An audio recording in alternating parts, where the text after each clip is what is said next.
From a class of 25 students, 10 are to be chosen for an excursion party. There are 3 students who decide that either all of them will join or none of them will join. In how many ways can the excursion party be chosen? Total 25 students இருக்காங்க. அதில் 10 persons தான் டூருக்கு choose பண்ணுவாங்க. அந்த choose பண்ணுற capability 3 ஸ்டூடெண்ட்ஸ்க்கு தான் இருக்குது. இந்த 3 ஸ்டூடெண்ட்ஸ் தான் டிசைட் பண்ணலாம்.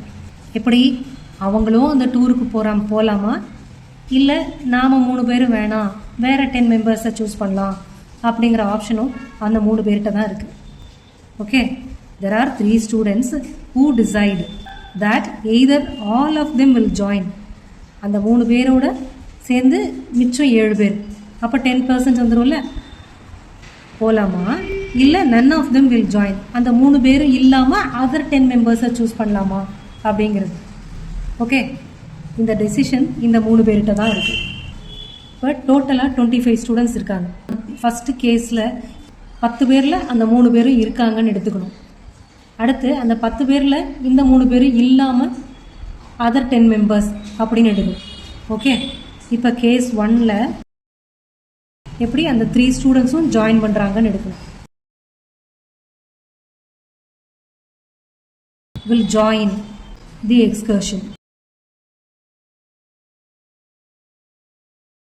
25 ஸ்டூடெண்ட்ஸில் 3 ஸ்டூடெண்ட்ஸ் ஆல்ரெடி இருக்காங்க. அப்போ மிச்சம் எத்தனை பேர் எடுக்கணும்? 10 மெம்பர்ஸ் வர்றதுக்கு 7 மெம்பர்ஸ் மட்டும் சூஸ் பண்ணால் போதும் இல்லையா? ஆல்ரெடி 3 இருக்காங்க. 10ல் 3 பர்சன்ஸு இவங்க இல்லாமல் மிச்சம் எத்தனை பேர் எடுக்கணும்? 7 பீப்புள் எடுக்கணும். Okay, so 7 students will be selected.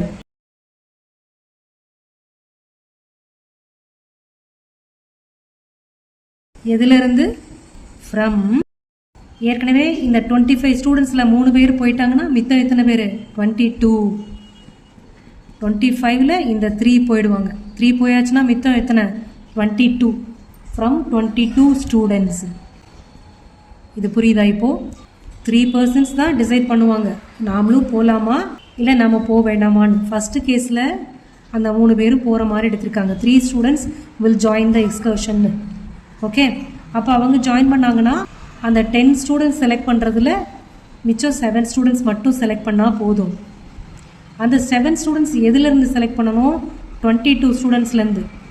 25 ஸ்டூடெண்ட்ஸில் ஏற்கனவே அந்த 3 பேர் போக மிச்சம் 22 ஸ்டூடெண்ட்ஸ் இருக்காங்க. அந்த 22 ஸ்டூடெண்ட்ஸில் 7 ஸ்டூடெண்ட்ஸை செலக்ட் பண்ணணும். புரியுதா? So number of ways to select 7 students equal to 22C7.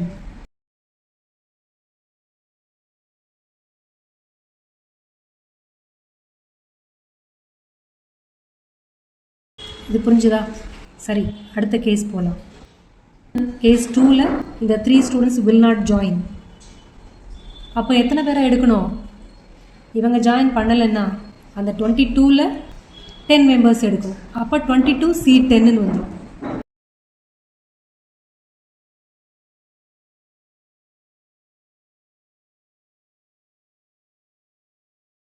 So 3 students will not join the excursion அப்படின்னா அந்த 25 ஸ்டூடெண்ட்ஸில் இவங்க 3 பேர் போயிட்டாங்கன்னா மிச்சம் 22 ஸ்டூடெண்ட்ஸு. அந்த 22 ஸ்டூடெண்ட்ஸில் தான் 10 ஸ்டூடெண்ட்ஸை எக்ஸ்கர்ஷனுக்கு செலக்ட் பண்ணணும். So 10 students will be selected from 22 students.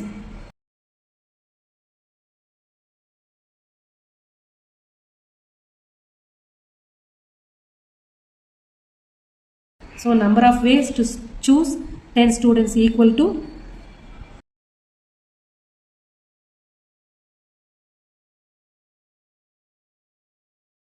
இங்கே இதுக்கான combination 22C10.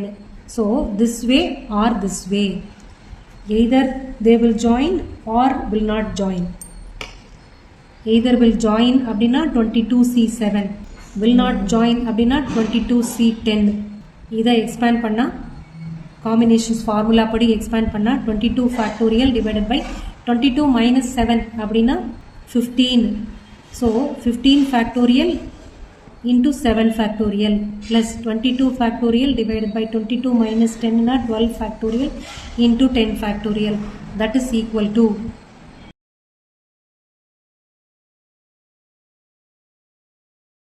so final answer இதுதான். இவ்வளோ வேஸில் அந்த 10 ஸ்டூடெண்ட்ஸை செலக்ட் பண்ணலாம். புரிஞ்சுதா?